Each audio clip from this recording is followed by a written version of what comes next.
তখন আমরা ছিলাম নিখাদ বিশুদ্ধ। পলিমাটির সৌরভ ছিল গায়ে, বিশুদ্ধ ছিলাম মায়ের মমতার মতো, বিশুদ্ধ ছিলাম ভালোবাসায়।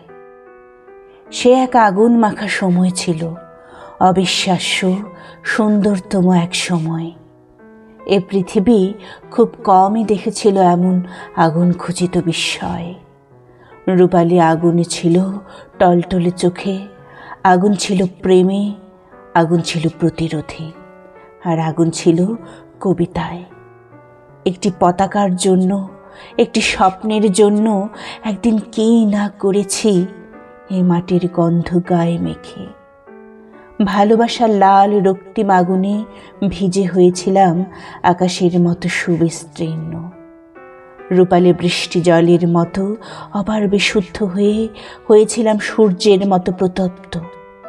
সীমাহীন দেশপ্রেমে উন্মাতাল হয়ে করেছিলাম শত্রুর হাত ধ্বংস। সেই সময় আজ আর নেই, হারিয়ে গেছে সেই আগুন আর বৃষ্টির জল আমাদের চোখ থেকে, হারিয়ে গেছে নদীর স্নিগ্ধ জল থেকে, হারিয়ে গেছে প্রেম থেকে, হারিয়ে গেছে সব কিছু থেকে। নদীর জল আজ কালো কলুষিত, কলুষিত বাতাস, কলুষিত মাটি, কলুষিত চারপাশ, সব কিছু ভীষণ ভীষণ কলুষিত, বিভৎস আর কলুষিত আমাদের রক্ত।